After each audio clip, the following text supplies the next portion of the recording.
Pemirsa, Republik Islam Iran menembakkan rudal yang menghantam pangkalan armada kelima Amerika Serikat di Bahrain. Balasan ini terjadi tidak lama setelah dan Amerika Serikat menyerang Iran di tengah negosiasi nuklir. Nah, banyak juga yang mengaitkan gitu Pak Ustadz, yang konflik antara Iran dengan Amerika sekarang. Banyak yang bilang, wah ini udah akhir zaman nih. Nah, kalau menurut Pak Ustadz, ini memang sudah tanda akhir zaman atau gimana? Amerika tidak bisa menguasai Timur Tengah secara keseluruhan kalau masih ada Iran hari ini. Bisa kita katakan ya, dia ingin reshaping Timur Tengah, ingin membentuk ulang Timur Tengah menjadi The Great Israel. Kita tahu tuh ya peta yang viral tuh. Yang mana peta si Israel ini nanti katanya dari Mesir sampai Irak, dari Sungai Nil sampai Sungai Efrat.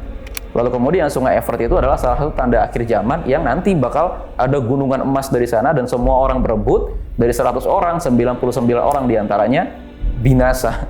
Uniknya adalah Nabi SAW bilang dia akan diiringi oleh 70.000 orang Yahudi. Ini yang kemarin viral nih. Ini yang kemarin viral. Pertanyaannya, kok bisa?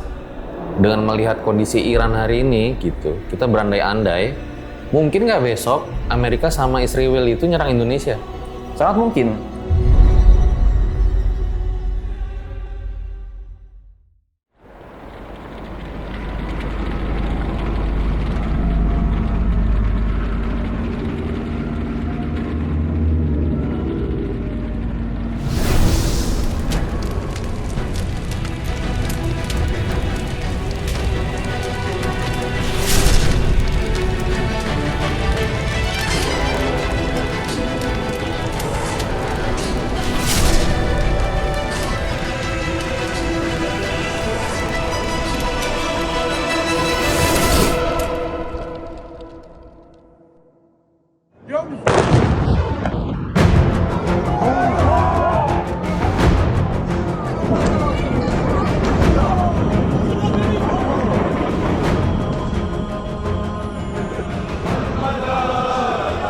Benarkah tidak ada ruang diplomasi untuk memadamkan api perang sebelum dampaknya menyeret ke perang dunia dan krisis ekonomi global? Gugurnya pemimpin tertinggi Iran, Ali Khamenei, menimbulkan sebuah pertanyaan besar. Akankah Iran menyerah dengan begitu mudahnya, atau justru tindakan selanjutnya akan memicu perang dunia ketiga? Dan kita juga sama-sama tahu kalau tradisi leluhur Iran itu begitu kuat, di mana kejayaan zaman Persia dulu itu di zamannya juga bukan kaleng-kaleng. Dan dari semua rangkaian kejadian yang terjadi belakangan ini, itu membuat diri gue bertanya gitu. Apakah sekarang kita sudah berada di akhir zaman? Nah, segmen RJ5 Lika-Liku Akhir Zaman kembali lagi nih guys, di mana setiap Ramadan biasanya ada segmen Lika-Liku Akhir Zaman. Kalian bisa tonton juga video-video kita terdahulu di sini.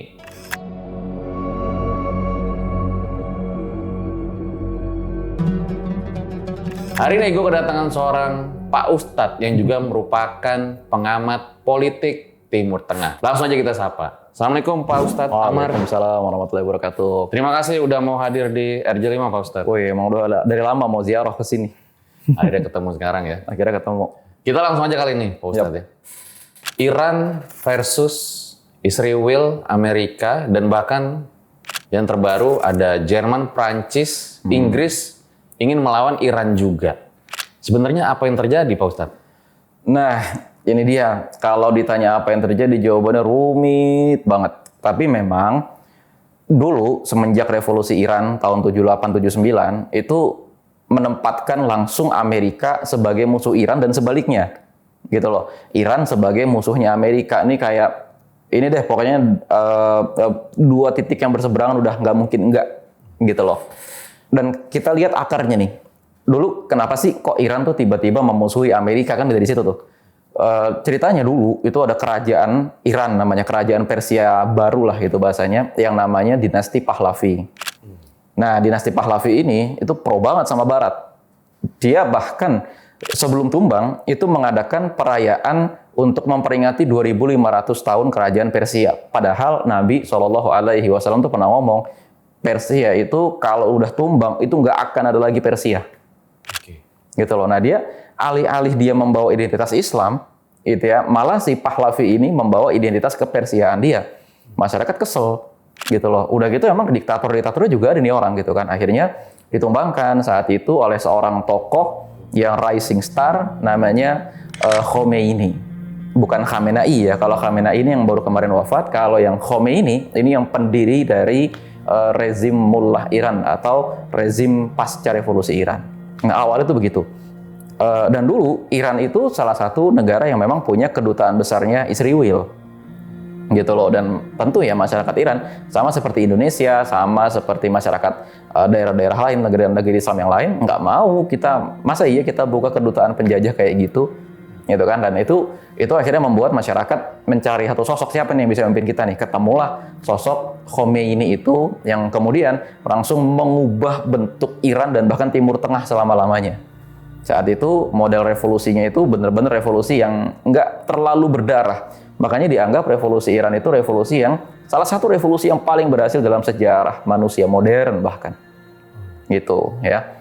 Nah, kemudian waktu itu ya ketika mau revolusi Iran, Khomeini ini membentuk pasukan militernya sendiri yang terdiri atas orang-orang Syiah yang membaiat Khomeini secara pribadi, dan intinya pasukan khusus Syiah lah, namanya IRGC atau Garda Revolusi Iran.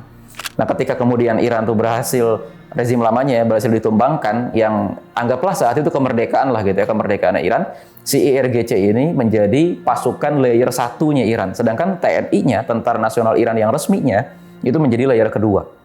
Nah, jadi kalau di Iran itu ada dua pasukan. Pertama yang IRGC yang tunduk langsung kepada Supreme Leader, yang kedua Tentara Nasional Iran yang tunduknya ini di bawah kabinet. Sama kayak di Indonesia ada TNI juga gitu. Oke. Berarti memang ini udah dari panjang nih konflik terjadi begitu. Panjang banget. Tapi kenapa justru belakangan ini diberitakan baru muncul nih tadi gitu ya posternya bahwa Jerman pengen ikut, Prancis pengen ikut, Inggris pengen ikut. Ini menarik. Pertama gini, dari awal dulu sebenarnya dari tahun 70-an konfliknya tuh udah terjadi gitu loh. Cuman konfliknya emang tarik ulur, dan ada konflik-konflik lain yang lebih besar untuk diberitakan, apalagi juga belum ada sosmed. Contoh konflik yang cukup besar itu misalnya ada perang di Afghanistan. Ada perang Teluk yang juga melibatkan Iran pada saat itu, tapi tensi Sunni Syiah ini belum terlalu muncul saat itu. Ada lagi misalnya ya perang-perang di Afrika, di Palestina, terus di Yaman dan lain-lain sebagainya gitu ya. Jadi orang nggak terlalu ngelihat, oh di Iran ada masalah nih dengan Amerika. Nah, Amerika saat itu terus-menerus memberikan sanksi, sampai sekitar bulan lalu saya cek sanksi Amerika kepada Iran tuh kurang lebih sekitar 300 lebih sanksi utama. Dari misalnya pemimpin Iran tuh nggak boleh punya rekening di luar negeri. Terus pemimpin Iran tuh nggak boleh punya bisnis di luar negeri, nggak boleh jualan ke Iran. Bahkan kan kemarin ada berita tuh Indonesia ditawarin drone oleh Iran, tapi akhirnya Indonesia belinya drone dari Turki. Kenapa? Karena Indonesia jujur saja tidak mau mengambil resiko kena sanksi dari Amerika kalau jual beli senjata dengan Iran, karena kan jual beli senjata itu serius konsekuensinya. Maka Indonesia memilih beli drone dari Amerika Serikat. Nah itu ya, dan ini juga yang membuat sebagian pakar bilang sebenarnya kalau sekarang kalau kita dalam tanda kutip ya mau kacung-kacungan sama Amerika, mau main kacung-kacungan, lebih aman beli senjata sama Israel daripada sama Iran secara dampak sanksi internasional gitu loh. Ibaratnya kalau beli senjata sama Iran tuh ya kita akan kayak digaransi lo akan dimusuhin ya sama geng kita gitu. Nah itu nah cuman ya kemudian di sekitar tahun 2000 tuh ada perang gede banget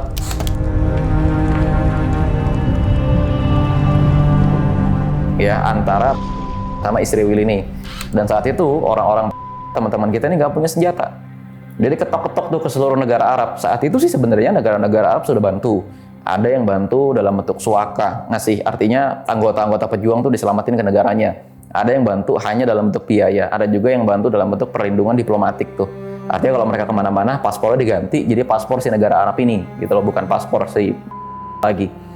Tapi kemudian ternyata yang mau ngasih senjata cuma satu, Iran doang. Nah, tentu saja bagi entitas atau bagi si Israel ini ancaman dong. Waduh, makin kuat dong musuh gua, gitu kan? Dan akhirnya sejak saat itulah konfrontasi atau permusuhan Amerika dan kroni-kroninya terhadap Iran makin nyata. Ya kan kita harus gini ya, kata sebagian orang gini, Israel itu sebenarnya adalah proyek terbesarnya Amerika. Kan dia punya proyek banyak tuh kan. Proyek memiskinkan sebuah negara, kayak proyek di Venezuela tuh gitu kan, proyek di Yaman, di Somaliland, di mana lagi. Tapi proyek paling besarnya setelah runtuhnya Uni Soviet ya Israel ini. Nah, makanya ketika Iran memperkuat teman-teman kita pejuang-pejuang di situ yang berhadapan langsung sama Israel sampai dia bisa bikin roket, bikin mortir, bikin senjata bagus-bagus lah itu senjatanya, ancaman besar ini. Makanya semakin kesini semakin berani nih Amerika sampai titik balik konflik yang dianggap berbahaya itu ketika jenderalnya Iran, jenderal pasukan Quds ya namanya Qasim Soleimani di-kill. Yang nge-kill siapa? Donald Trump. Itu awalnya. Oke. Jadi guys, kita bahas kayak gini bukan berarti kita orang Syiah atau seperti apa ya. Tapi justru di sini kita ngelihat ada yang ngelawan si Israel nih dalam hal kemanusiaan. Ya kenapa nggak kita dukung aja gitu. Itu dia. Dan kemarin kan juga Pak Ustadz ya, muncul berita meninggalnya pemimpin tertinggi Iran Ali Khamenei gitu ya. Kalau menurut Pak Ustadz, siapa sebenarnya Ali Khamenei ini dan seberapa berpengaruhnya di Iran gitu? Oke. Jadi gini ya, saya sebelum kita memahami Khamenei, kita harus paham dulu strukturnya Syiah itu gimana. Nah, ini agak beda sama kita yang Sunni yang hari ini nggak punya pemimpin. Kalau ditanya siapa sih pemimpin Islam Sunni? Nggak ada gitu ya. Mesir pemimpinnya Syekh Ahmad Thayyib atau Syekh Ali Jum'ah misalnya. Indonesia ya pemimpinnya ya siapa? Nggak ada. Ketua MUI gitu kan. Kalau ditanya Arab Saudi pemimpinnya siapa? Ya Raja Saudi aja gitu loh. Adapun Mufti Saudi itu Syekh Shalih Al Fauzan, nggak bisa kita katakan sebagai pemimpin efektifnya kaum muslimin, nggak bisa. Nah, Syiah itu dia punya satu struktur yang terikat dalam satu konsep namanya wilayatul faqih. Ini agak sulit dijelaskan, tapi intinya gitu ya. Intinya tuh dia punya satu kepemimpinan yang ujung dari kepemimpinan itu mereka punya imam. Ini juga berkaitan sama ajaran Syiah yang memang kan Syiah itu memuliakan sahabat Nabi Ali bin Abi Thalib radhiyallahu anhu yang merupakan menantu Nabi, dan hanya dari Ali inilah keturunan Nabi itu ada. Nah, maka Ali menganggap Syiah itu menganggap Ali radhiyallahu anhu dan keturunannya inilah yang paling berhak memimpin kaum muslimin. Nah, mereka itu membaiat keturunannya Ali sebagai imam. Nah, itu perbedaan mendasar dengan Sunni gitu ya. Terlepas dari adanya perbedaan-perbedaan yang lain, tapi inilah perbedaan mendasarnya. Kalau kita Ahlussunnah wal Jamaah tidak mengangkat keturunan Ali saja sebagai imam, tapi kita mengangkat orang-orang Quraisy sebagai imam, sebagai khalifah. Kalau di Syiah ini ada konsep imam, yang imam ini harus keturunan dari Ali bin Abi Thalib radhiyallahu anhu. Nah, singkat cerita, sepanjang sejarah ya Syiah itu selalu membentuk satu negara lah gitu, bahasa satu kerajaan untuk menjadi imamnya mereka.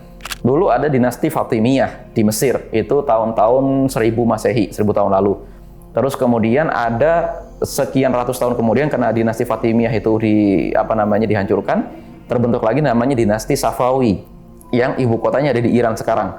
Kemudian setelah dinasti Safawi nggak ada gitu ya, dinasti Qajar, dan yang paling mendekati menjadi kekhalifahannya orang-orang Syiah itu Iran. Nah, siapa pemimpinnya? Inilah yang disebut sebagai supreme leader. Gitu loh. Supreme leader yang pertama adalah Ayatullah Ruhollah Khomeini. Ya, Khomeini. Khomeini itu bukan menunjukkan marga. Jadi kalau teman-teman nyari di internet Khomeini keturunan Nabi, ya nggak ada nama marga Khomeini. Ya, yang ada satu marga ya, marga dari Ali Khomeini ini yang berujungnya itu kalau nggak salah kepada Sayyidina Husain, anak dari Ali bin Abi Thalib radhiyallahu anhuma. Nah, lalu kemudian setelah Al-Khomeini ini meninggal pada tahun 89 atau 90 kalau nggak salah, tahun 89 itu diangkatlah pemimpin baru yang merupakan sahabat sekaligus murid sekaligus sekretaris, pokoknya sekaligus nih orang nomor 2-nya Khomeini, namanya Ali Khamenei. Gitu. Waktu itu dia memang orang yang dianggap faqih. Faqih itu orang paling ngerti fikih. Jabatannya sebagai qadhi atau hakim gitu, kalau jaksa kalau tidak salah. Pokoknya ini dia ada di dalam sistem hukum gitu ya. Orang hukum lah gitu bahasanya. Dan akhirnya sampai kemudian kemarin kira-kira hari Sabtu itu memimpin Iran. Nah, apakah dia ini pemimpin tertinggi? Sederhananya bisa kita katakan ini adalah pemimpin spiritual, pemimpin politik, pemimpin militer, tapi bukan pemimpin administratif, karena pemimpin administratif negara Iran masih presiden, gitu, ya. Nah, kemudian kenapa nih beliau ini jadi kontroversial? Ini kita coba membahas secara bijak saja, gitu ya, secara tengah. Bagi orang-orang Syiah, beliau ini kan dianggap pemimpin tertinggi, dan mereka punya keyakinan bahwa keturunan Nabi SAW, terutama yang menjadi pemimpin mereka itu maksum. Maksum artinya dalam konsep Islam, maksum itu tidak bisa berdosa, perfect gitu ya. Perfect ini orang clean banget pokoknya. Nah, tapi kemudian ada beberapa kontroversi nih. Kan Syiah itu tersebar di mana-mana, ya hidup berdampingan aja gitu kan. Di Indonesia juga ada, di Kuwait ada, di Yaman ada, di Saudi juga ada, di Mesir juga ada gitu kan. Al-Khomeini ini dianggap adalah orang yang merekonstruksi atau mengorganisasi sebagian orang-orang Syiah di negara-negara itu untuk membentuk milisi bersenjata dan pada gilirannya melakukan revolusi, menumbangkan rezim setempat. Nah, ini nih, di titik ini nih yang jadi masalah. Mulailah terjadi perdebatan. Misalnya nih yang terjadi di Yaman, ya, ada Syiah di Yaman yang sebenarnya ini Syiah Zaidiyah itu menumbangkan pemerintahan Yaman. Tapi memang pemerintahan Yaman yang lama itu memang kejam juga, kejam, zalim, korup, gitu ya. Udah berkuasa selama 32 tahun juga, gitu kalau nggak salah, sama kayak Pak Harto di kita.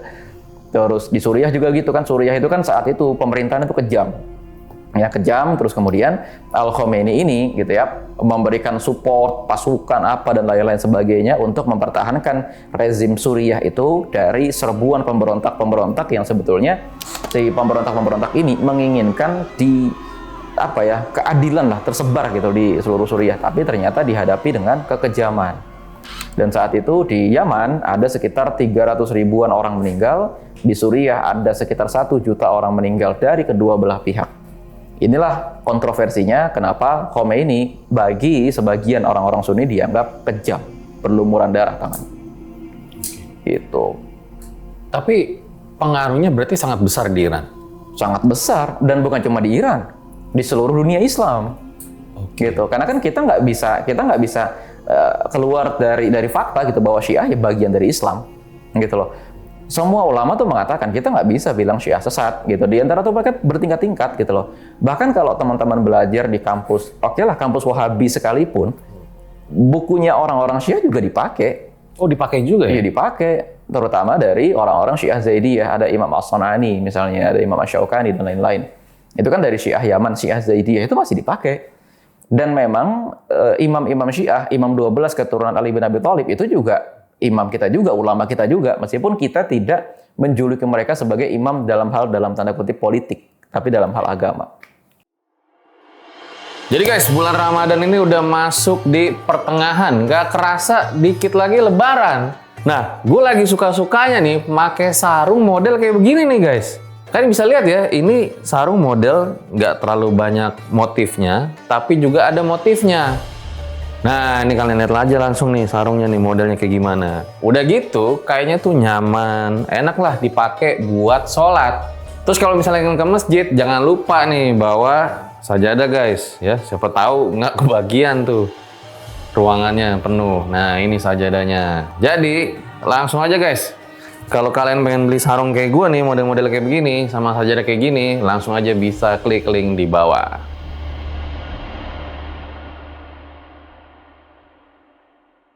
Berarti dengan meninggalnya Ali Khomeini ini, gitu, apakah Iran akan menyerah begitu saja, atau justru perlawanannya akan lebih hebat lagi?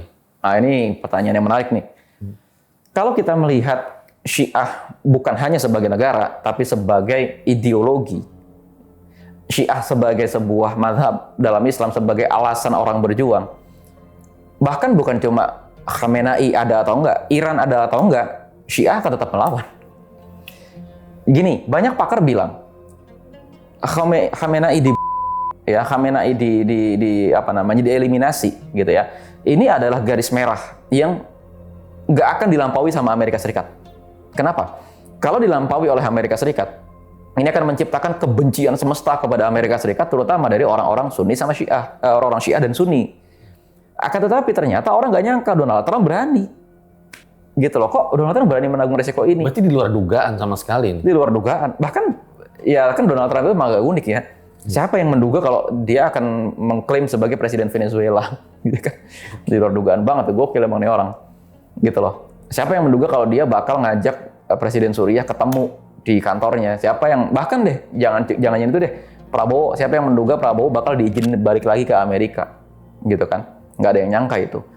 Nah artinya sekarang ketika Khamenei dieliminasi oleh Amerika Serikat, orang-orang Syiah di berbagai wilayah dunia ini, termasuk juga yang ada di Amerika Serikat, kan sekarang Zuhran Mamdani itu yang dari orang Syiah ya, meskipun dia Syiahnya bukan Syiah ideologis. Karena orang Syiah itu tidak tapi Zuhran iya, gitu, ini agak unik. Gitu kan? Ini akan menciptakan kebencian massal, kebencian yang mendalam sekali, dan perlawanan semesta, yang perlawanan ini baik itu yang sifatnya terorganisasi oleh negara Iran maupun yang sporadis. Jadi nanti perlawanannya itu kayak anak pang gitu loh, di jalan-jalan di mana tidak terorganisasi. Orang-orang Syiah akan menggunakan segala daya dan upaya untuk melawan Amerika. Iran akan membalas musuh-musuhnya secara lebih total, habis-habisan, karena sekarang udah nothing to lose. Pemimpin-pemimpinnya udah nggak ada sekarang semuanya gitu loh. Artinya yang sekarang dimiliki oleh Iran, dan bukan Iran tapi orang-orang Syiah sedunia, yang dimiliki tinggal dirinya sendiri dan Allah lah, ibaratnya begitu. Ya udah habis-habisan aja, gitu. Ya kemarin juga ada salah satu pemimpin Iran yang meninggal dunia juga ya? Banyak banget. Ibaratnya dari awal perang yang ada di Timur Tengah saat ini, dari tahun 2023, itu kan jenderal-jenderal mereka itu kan udah pada dieliminasi semua tuh sama Amerika Serikat. Oke. Yang terbaru kalau nggak salah Ahmadinejad kalau nggak salah ya. Nah itu dia. Itu kan mantan presiden tahun 2006-2007 kalau nggak salah. Memangnya berarti Amerika tidak bisa menguasai Timur Tengah secara keseluruhan kalau masih ada Iran hari ini? Bisa kita katakan iya. Dan satu faktornya lagi sekarang. Tempat nyari duitnya Amerika itu kan ada dua.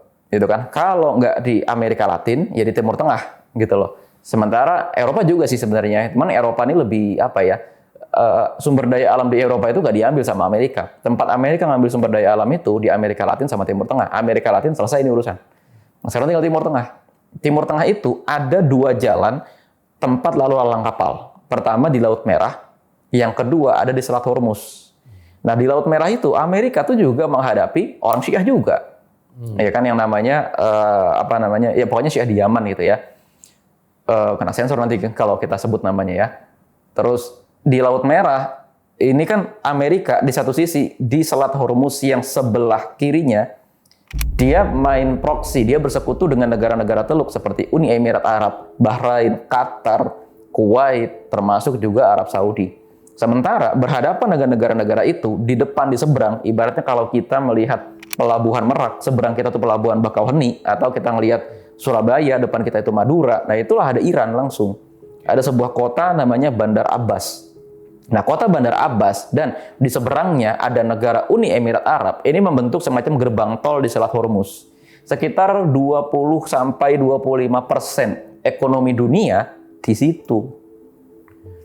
Makanya Amerika melihat, ini ekonomi kami, ekonominya Amerika itu nggak akan lancar. Ekonomi mereka tuh nggak akan kuat sebelum Iran disingkirkan.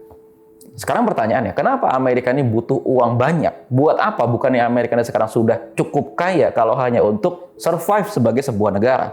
Karena rencana Amerika tidak berhenti sampai di situ.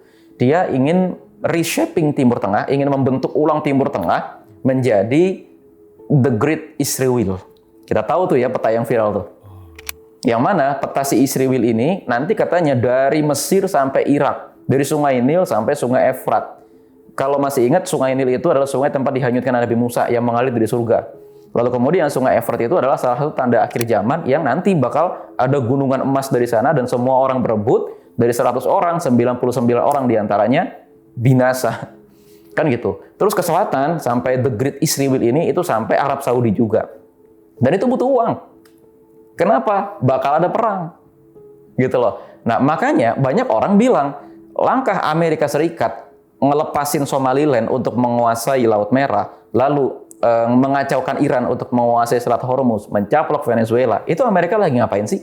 Amerika itu lagi nyari duit buat siap-siap perang dunia ketiga. Musuh-musuhnya Amerika sekarang dilemahin. Cara ngelemahinnya gimana? Di front Ukraina, Amerika bersekutu dengan Uni Eropa melemahkan Rusia. Kemudian di front Iran gitu ya, di front Selat Hormuz itu melemahkan Cina. Karena kan sekarang bisnisnya Iran, kemudian bisnisnya Venezuela, terutama minyak, itu kan menopang Cina. Iran itu menopang sekitar 8-9% kebutuhan minyak buminya Cina. Gitu. Berarti kayak pengen ngetes Cina juga gitu ya? Kemarin Venezuela diem doang. Sekarang coba kita tes Iran gitu kali ya? Emang seperti itu. Emang seperti itu. Dan bukan cuma ngetes, tapi memang upaya untuk menjatuhkan Cina itu udah berjalan semenjak adanya perang tarif, ini, itu, dan lain-lain sebagainya. Dan Donald Trump hari ini diuntungkan dengan sikap Cina yang kelihatannya kayak, apa ya, kayak kelomang gitu loh. Ada orang bilang pokoknya Cina itu kayak kelomang. Disodok-sodok, nggak keluar dia. Tapi begitu udah nggak disodok, begitu udah ancaman deket banget, dia akan mencapit. Gitu loh. Cina itu main aman banget. Itu loh. Dan ada beberapa aksi-aksi dari Amerika Serikat yang memang cukup mengejutkan selain perang tarif. Di antaranya TikTok dibeli sama Amerika. Ya kan, setelah kemudian kontroversi TikTok dilarang apa segala macam, TikTok dibeli. Kemudian ada juga beberapa hal, misalnya kayak minyaknya Venezuela, yang tadinya minyaknya Venezuela itu kan sebagian dijual ke Cina, terus rekening hasil penjualan minyaknya Venezuela itu kan tadinya di Qatar. Kenapa di Qatar? Karena lebih aman dari sanksi. Tapi oleh Amerika Serikat sekitar 3 harian lalu di hari Minggu itu dipindahin rekeningnya langsung ke Amerika Serikat, sehingga udah nggak di Qatar lagi. Ini seperti tantangan langsung buat Cina. Kenapa? Karena Qatar itu menyumbang 70% kebutuhan gasnya Cina. Adanya rekening Venezuela di sana itu membuat Amerika Serikat nggak berani nyerang Qatar. Karena kalau Qatar tidak stabil, otomatis bisnisnya Amerika juga rusak, bisnis Cina juga rusak. Oke. Gitu. Ini sebelum kita ke Iran lagi, saya jadi penasaran juga Pak Ustadz ya. Apa jangan-jangan karena alasan ini kemarin Pak Prabowo akhirnya masuk ke Board of Peace itu? Nah, ini agak sulit sebenarnya dijawab gitu ya. Karena satu, pikirannya orang militer itu beda sama pikiran orang sipil. Oke. Ya, itu yang pertama. Ada orang bilang memang Indonesia so asik banget gitu. So asik gitu, ngapain gabung dan lain-lain sebagainya. Tapi saya lihat Board of Peace itu seperti Donald Trump itu mau ngetes mana yang beneran teman gua gitu loh. Nih, gua punya garapan baru untuk ngebentuk ulang Timur Tengah. Yang mana kalau kalian semua ikutan dalam proses ngebentuk ulang Timur Tengah, kalian bakal dapet duit. Tapi kalau kalian nggak ikut, apalagi kalian menghalangi gua, apalagi lu ternyata malah nongkrong bareng di warung kopinya si Cina tuh, ibaratnya gitu kan, lu bakal kena masalah sama gua. Begitu. Dan Indonesia kan memang politiknya bebas aktif. Kita tahu di zaman presiden sebelumnya itu Pak Jokowi, kita deket banget sama Cina. Benar. Banget, deket banget. Presiden kita berkali-kali ke Cina. Dan itu tidak menyenangkan bagi Donald Trump. Tidak menyenangkan bagi Amerika secara umum. Makanya Amerika ini mau, oke, gimana caranya di Indonesia kita seret. Dan apa yang dicari dari Indonesia? Sumber daya alam. Makanya emang agak sulit. Meskipun saya pribadi, saya menolak Board of Peace. Tapi ini penolakan pribadi ya. Okay. Saya nggak ngajak teman-teman untuk sepakat dengan saya juga nggak kemudian mendoktrin teman-teman untuk menolak pandangan itu. aja, pandangan ini sebatas pandangan saja. Adapun saya tetap husnuzon dengan pemerintahan Indonesia, dengan apa yang kita lihat di Iran. Saya tidak kemudian, kalau terjadi serangan Amerika sebagaimana yang mereka lakukan di Iran, terus kemudian Amerika menyerang Indonesia, saya nggak yakin Indonesia bisa bertahan. Gitu loh. Kalau pribadi-pribadi orangnya, setiap pulau, setiap kota, saya yakin bisa bertahan. Tapi kalau sebagai sebuah negara, apakah bisa bertahan? Saya nggak yakin. Ini yang justru saya pengen tanya ke Pak Ustadz gitu ya. Nah. Dengan melihat kondisi Iran hari ini gitu, kita berandai-andai, mungkin nggak besok Amerika sama Israel itu nyerang Indonesia? Sangat mungkin. Tapi, balik lagi, pemerintah di semua negara, bukan cuma Indonesia saat ini, itu memahami Amerika Serikat itu sebagai pedagang. Gini, apa sih perang itu? Perang bagi Donald Trump adalah langkah untuk cari modal atau mencari keuntungan. Kan cari modal itu beda ya.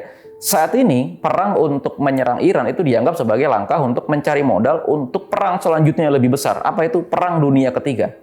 Nah, saya menyimak banyak pakar. Perang Dunia Ketiga bertujuan untuk menyiapkan the Greater Israel tadi. Pertanyaannya sekarang, apakah Indonesia dianggap sebagai penghalang untuk terbentuknya the Greater Israel? Kalau iya, ada dua pendekatan. Kalau otak presiden itu masih kayak Trump. Satu, lo jual gue beli, gitu loh. Amerika jualan apa, Indonesia mau beli apa enggak. Tapi kalau nggak mau beli, ya udah lu jangan lewat jalan gue, gitu loh. Jangan menghalangi gue. Tapi kalau Indonesia mau beli, oke, lu masuk ke dalam koalisi gue. Oke. Kalau lu nggak mau beli aja, gue ajar lu gitu ya. Nah, Bahasanya itu begitu dia. sekarang ya.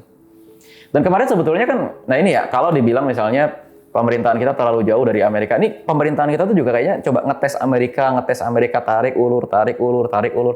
Kemarin di masa akhirnya pemerintahan Pak Jokowi, ketika Pak Prabowo masih jadi Menhan, itu kan kita mau beli pesawat tempurnya Amerika Serikat. Tapi nggak ada kabar, tertunda. Manuvernya malah kita jadinya beli pesawat tempur Turki. Ini aneh, karena beli pesawat tempur itu bukan sesuatu yang sederhana. Beli pesawat tempur atau beli senjata dari sebuah negara dalam jumlah besar, terutama senjata udara, itu dianggap sebagai bentuk keberpihakan. Nah kayaknya sampai di sini kemudian Amerika Serikat neken Indonesia. Karena kalau ada sebuah negara jadi kuat dan kekuatannya ini tidak disponsori oleh Amerika, ini akan dianggap sebagai faktor yang menghambat Amerika. Nah, gitu loh. Ini berarti sekarang itu serumit ini geopolitik ya? Nah, sebenarnya rumit tapi seru. Gitu loh. Rumit tapi seru. Seru ya? Seru. Gitu. Oke. Nah kita balik lagi ke Iran ya. Berarti kalau menurut Pak Ustadz sebenarnya di Iran itu punya senjata nuklir apa enggak sih? Nah, ini dia. Kalau saya ngobrol sama teman-teman yang lebih paham soal internal negara Iran dan juga paham soal senjata nuklir, ibaratnya nuklir tuh kayak kita kenalan sama orang, jangan nanya agamanya, nggak sopan, gitu loh. Atau kalau kita nanya sama orang, jangan nanya gajinya berapa, baru kenalan. Ibaratnya gini, beberapa negara itu diketahui punya senjata nuklir dari indikasinya. Nah, Iran sendiri sulit dikatakan tidak punya senjata nuklir. Meskipun dia sendiri bilang, enggak kok kami nggak punya. Dan kalau kita ngelihat menurut kekuatan ekonominya Iran yang diblokade, yang disanksi segala macam, agak sulit ya bikin senjata nuklir. Mahal bro. Mahal, itu mahal. Tapi nggak bisa juga kita bilang beneran nggak punya gitu loh. Nah kan beberapa kali memang Iran tuh menyetujui datangnya lembaga nuklir dunia gitu ya untuk datang untuk meneliti ada nggak nuklir, dan mereka membuktikan enggak kok nggak ada nuklir. Dan saya lihat alasan Amerika untuk menyerang Iran, masalah nuklir Iran dan lain sebagainya itu cuma sama aja kayak alasan Amerika menyerang Irak dulu. Apa senjata pemusnah massal, ya kan? Artinya ada atau nggak penting sebenarnya. Itu cuma alasan panggung aja. Sama ibaratnya kayak ada ibu dan bapak gitu ya lagi ribut di kamar, kedengeran nih sama anak di luar. Begitu keluar, anak nanya, ada apa? Enggak, tadi ada yang nelpon. Itu sebenarnya. Jadi ada nuklir atau tidak ada nuklir sebenarnya nggak penting. Meskipun dari indikasinya sih ada, tapi dari official negara Iran tidak mengakui. Jadi walaupun ada atau nggak ada nuklir gitu di Iran hari ini, tapi tetap aja dengan persenjataan mereka yang sekarang, itu akan membuat repot Israel begitu? Pasti itu. Dan bukan cuma Israel, Amerika secara umum. Nah, makanya kan gini, semua pangkalan militer yang dibentuk oleh Amerika di Timur Tengah, ngarahnya ke satu titik, ke Iran. Wow. Gitu loh. Tujuannya apa? Membentuk dalam tanda kutip pagar goib gitu loh, untuk menjaga si Israel ini. Karena pihak yang paling mungkin menyerang Israel dengan kekuatan senjata hanya Iran. Dan bener kan? Negara mana sekarang yang menyerang Israel? Dan ini juga, nah ini mungkin ada perbedaan pendapat antara saya dengan beberapa teman dan guru-guru saya. Saya nggak sepakat kalau dikatakan Iran sedang bersandiwara dengan Israel atau Iran sebetulnya main belakang dengan Amerika Serikat. Ada juga yang bilang kayak gitu. Ya, tapi pribadi ya, saya nggak sepakat gitu loh. Saya nggak sepakat. Karena apa? Ya dengan memperhatikan kecenderungan sanksi Amerika kepada Iran, dampaknya kepada negara Iran, persekutuannya antara Iran dengan Cina dan Rusia, ini bukan sandiwara. Ini bukan sandiwara. Ya, ini bukan sandiwara. Kalau emang beneran sandiwara, misalnya nggak bakal tuh roket-roket mental ke Tel Aviv gitu ya dan lain-lain. Senjata apa sih yang paling dikhawatirin sama Israel gitu, yang dipunya Iran kalau menurut Pak Ustadz? Sebenarnya ada 3 ya. Pertama rudal balistik. Yang bikin ngeri rudal balistiknya Iran adalah teknologinya khusus. Senjata di dunia ini itu ada 2 jenis. Senjata yang berasal dari sebuah senjata lalu dimodifikasi sehingga cara ngalahinnya cukup dengan mempelajari senjata induknya apa. Senjata jenis kedua adalah senjata khusus yang hanya dimiliki oleh sebuah negara.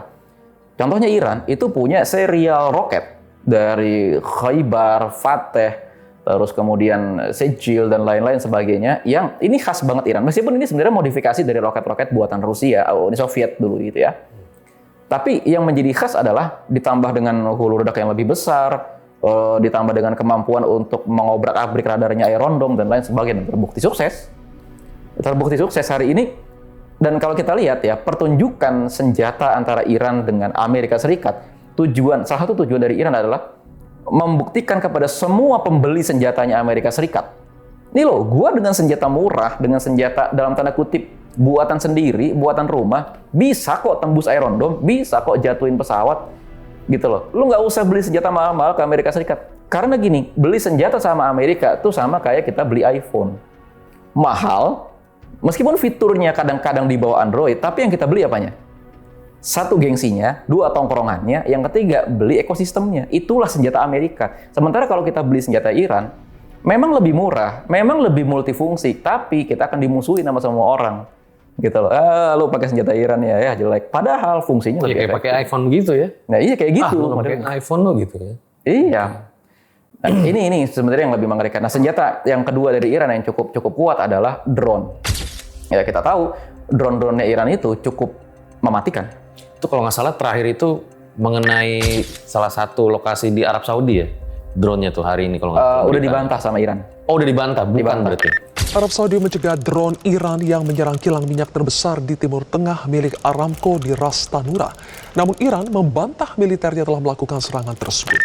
Kena pangkalan militer Amerika di Saudi iya, tapi kalau kena fasilitas minyak perusahaan Aramco, perusahaan Pertamina-nya Saudi, enggak, dibantah sama Iran. Bahkan ada dugaan, ada indikasi bahwa ini Amerika nih. Adu domba berarti. Adu domba. Makanya kan sampai hari ini ada statement yang menarik dari mantan Perdana Menteri Qatar, Sheikh Hamad bin Jassim. Ada negara ketiga, artinya bukan Iran, bukan Timur Tengah gitu ya. Ada negara ketiga yang mau kita dilemahkan dengan diadu domba. Ketika kita sudah lemah, kita disembelih satu persatu nanti. Ini pernyataan bersayap. Bisa Cina, bisa Amerika maksudnya.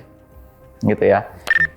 Nah, senjata Iran selanjutnya itu bukan berupa alat, akan tetapi senjata selanjutnya adalah berupa manpower atau milisi-milisi yang sangat-sangat loyal kepada Syiah dan kepada struktur kepemimpinan Iran, yaitu Al-Khamenei.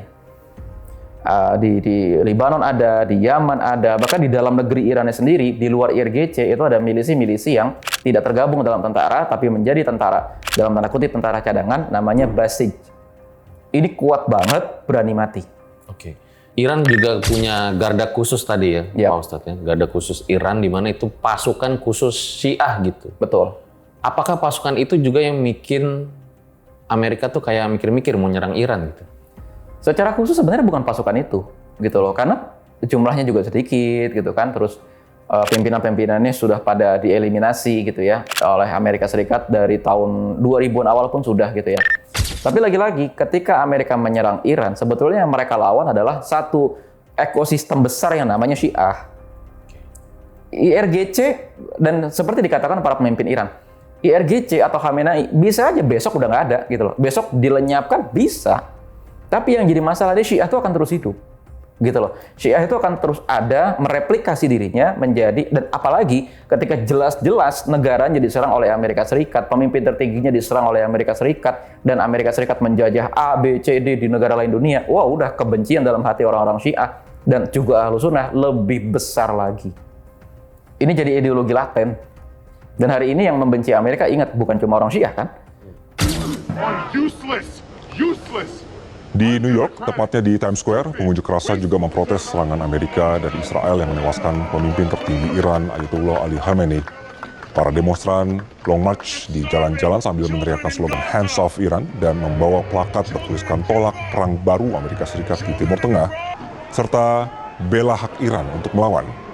Untuk melawan imperialisme, muncul komunisme.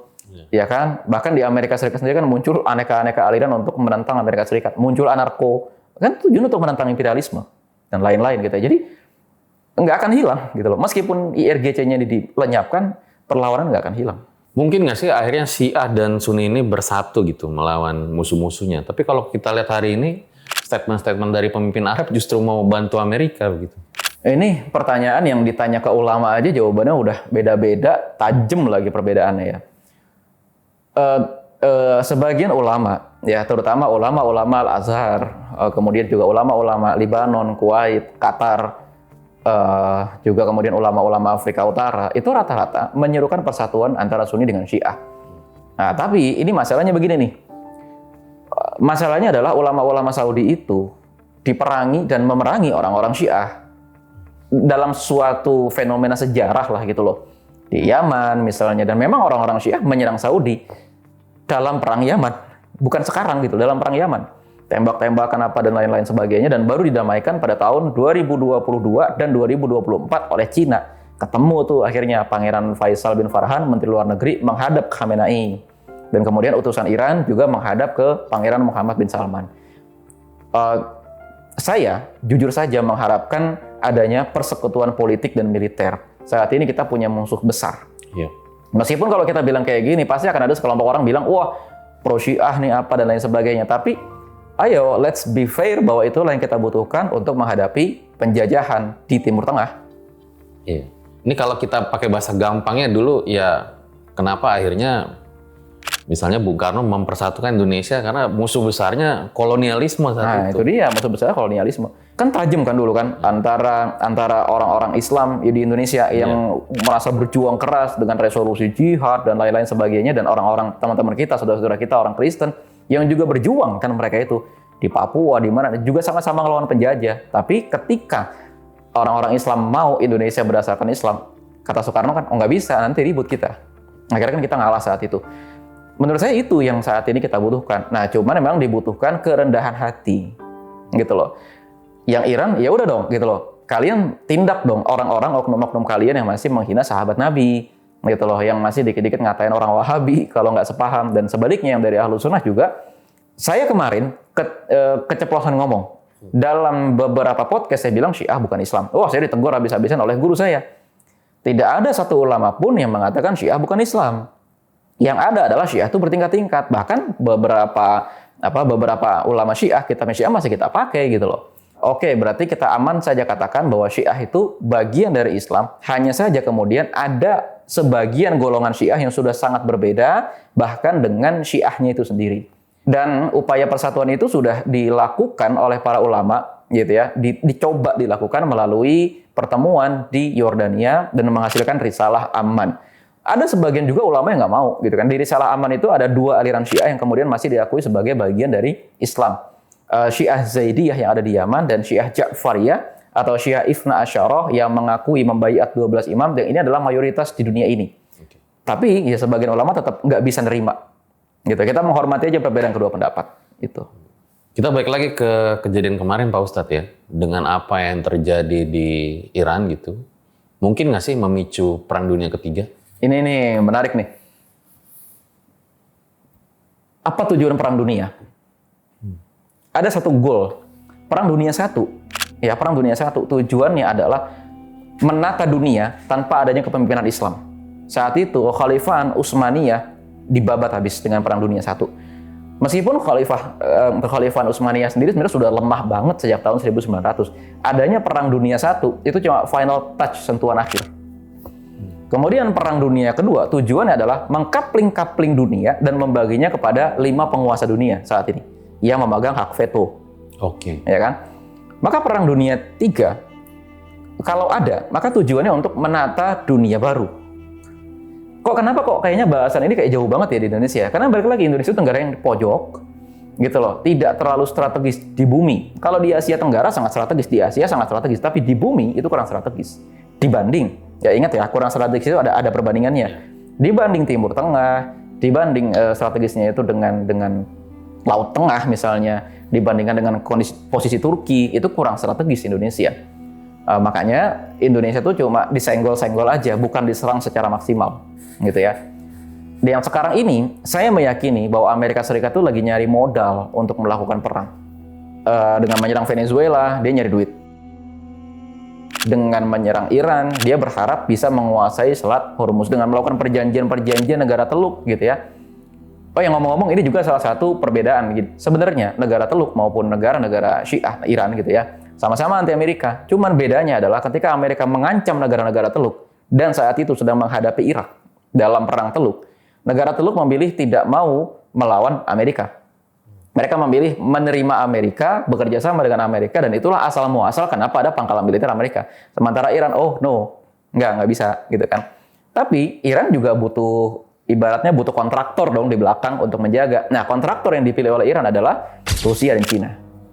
Gitu loh. Dan saat ini Amerika Serikat sedang nyari duit Buat apa tadi untuk melakukan perang dunia? Perang dunianya buat apa? Reshaping Middle East. Menata ulang Timur Tengah. Emang mau ngapain? Mau bikin the Greater Israel. Dan nanti kalau mudah-mudahan sih jangan terjadi ya. Misalnya terjadi the Great Israel tuh untuk apa gitu? Ya itulah, makanya kan kalau ada orang bilang perang di sana itu motifnya bukan agama, nggak sepenuhnya benar. Dari awal kenapa sih isi Israel itu datang ke situ gitu loh? Emang kenapa sih kalau misalnya udahlah kita wakafin aja tuh satu pulau di kita yang kosong, Pulau mana kayak mau nggak dia? Atau kita kasih Depok gitu loh, kasihlah ke Netanyahu. Mau nggak sih dia? Nggak mau gitu, karena memang ini motifnya tuh udah ideologis gitu loh. Motifnya adalah kami harus kembali ke Bukit Sion yang ada di Yerusalem. Gitu. Kami harus balik ke situ. Makanya mereka berusaha keras balik ke situ. Dan serangan-serangan dari Iran itu sebenarnya salah satunya ditujukan untuk menghilangkan rasa aman dari para pemukim di sana yang paspornya itu bukan Israel, tapi paspornya itu masih Amerika dan Inggris, Polandia dan lain-lain. Sehingga mereka kabur.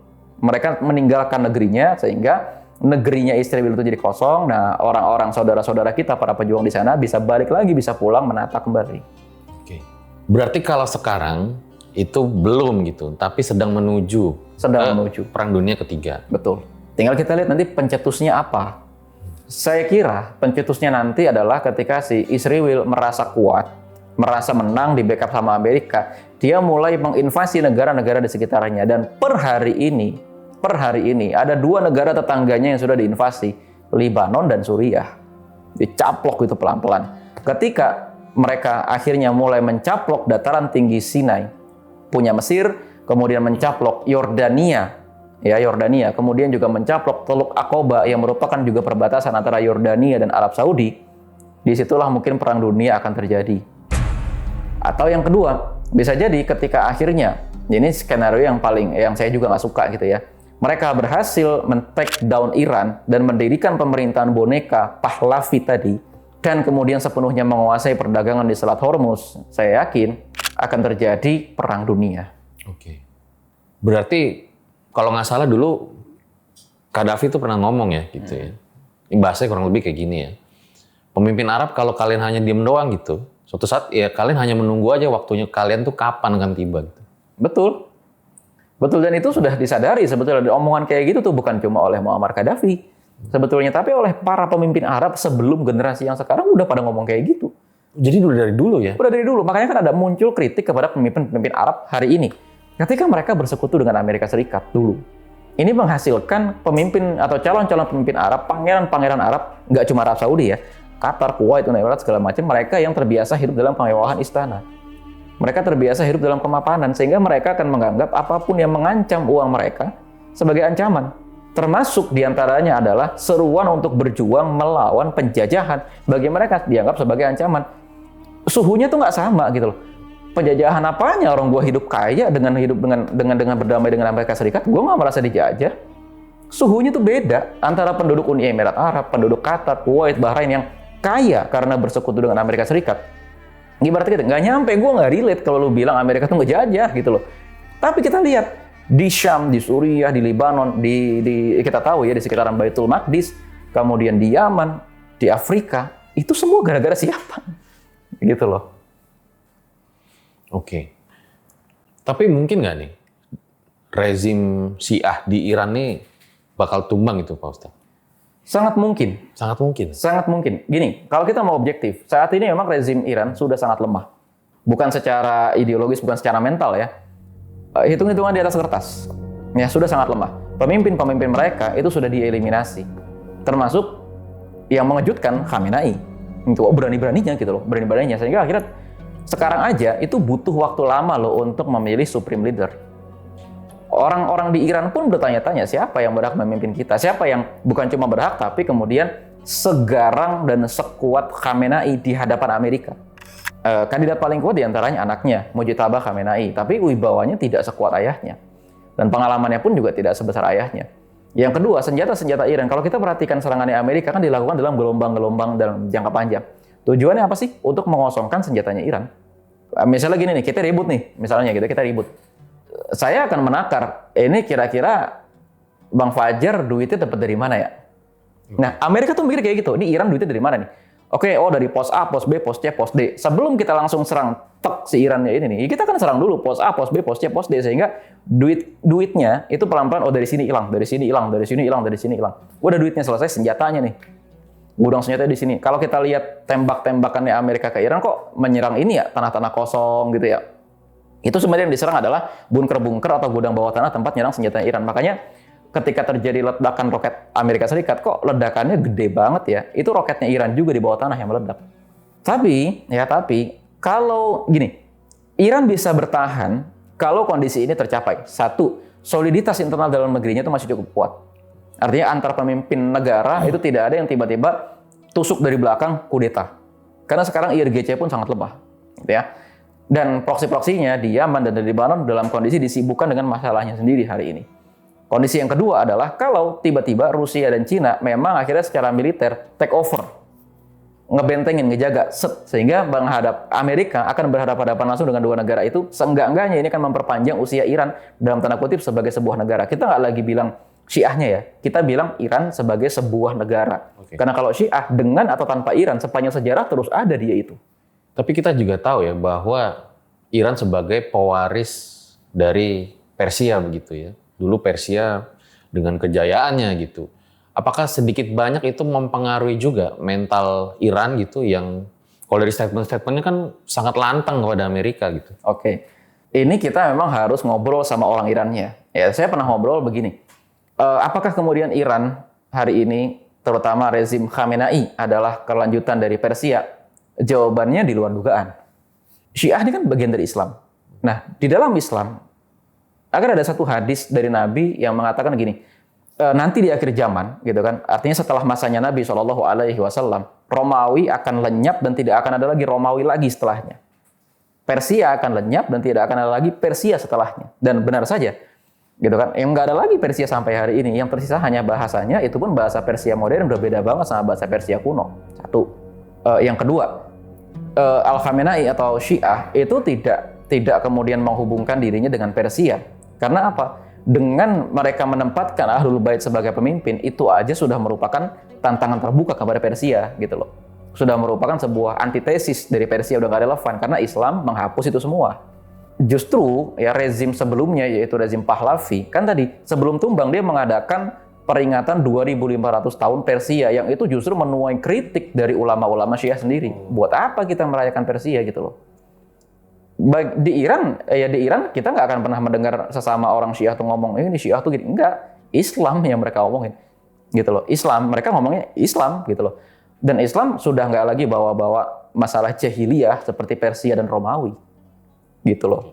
Banyak juga kan gitu ya, maksudnya Pak Ustadz, tokoh-tokoh umat Islam di zaman dahulu yang memang lahir di kawasan Iran begitu ya. Nah, ini keren banget nih, banyak nih.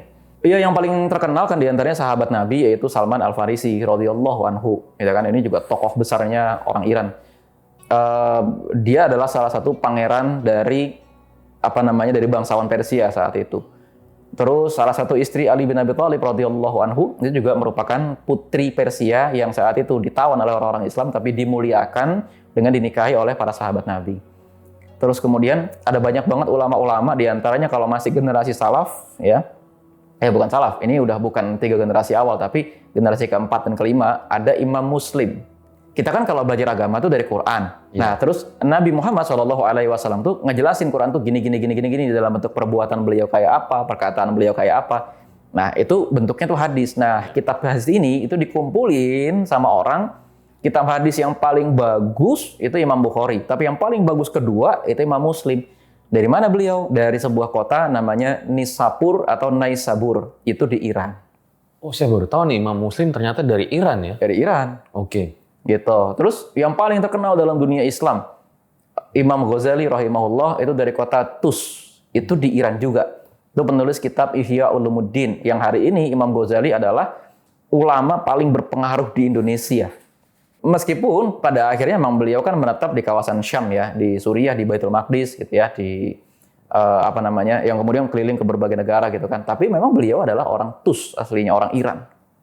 Gitu ya. Ada lagi penulis kitab hadis yaitu Imam Al-Hakim. Nah, Imam Al-Hakim ini nulis kitab hadis, uniknya adalah hadis-hadis yang ada dalam kitabnya Imam Al-Hakim ini memenuhi syarat untuk hadis sahih oleh Imam Bukhari dan Imam Muslim, tapi di kedua kitab ini nggak ditulis. Nah, Imam Al-Hakim berkelana ke seluruh dunia, cari hadis, nemu hadis-hadis yang sesuai dengan syarat-syarat itu, dimasukkan ke dalam kitabnya. Gitu loh. Itu Imam Al-Hakim. Sama ada juga itu yang berkontribusi untuk dunia kedokteran kalau nggak salah ya. Jabir bin Hayyan. Oke. Ya, itu juga, tapi kan itu jatuhnya bukan ulama di bidang agama gitu ya, tapi ulama di bidang ilmu pengetahuan.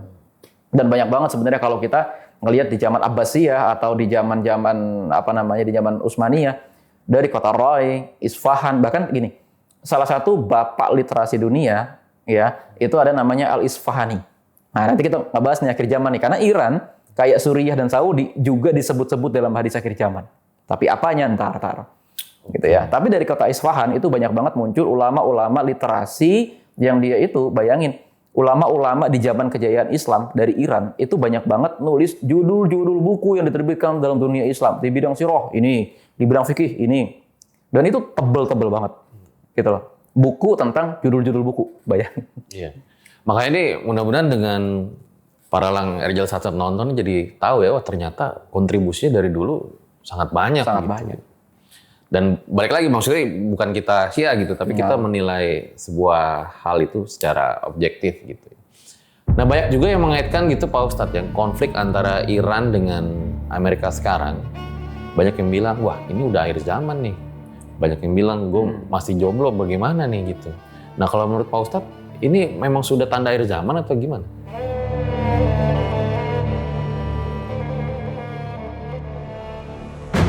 Nah, ketika dia bangkit itu, dia akan pergi ke Isfahan. Nah, Isfahan adalah tempat launchingnya. Tempat dia ngumumin diri, bro, gua respawn gitu loh. Uniknya adalah, Nabi SAW bilang dia akan diiringi oleh 70.000 orang Yahudi. Ini yang kemarin viral nih. Ini yang kemarin viral. Pertanyaannya, kok bisa? Sekarang, orang Yahudi di Isfahan itu cuma 1.500. Loh, sekarang itu Isfahan itu bukan kota besar. Artinya bukan kota terbesarnya Iran, bukan juga kota Yahudi. Memang ada sih di sana orang Yahudi, 1.500 jumlahnya.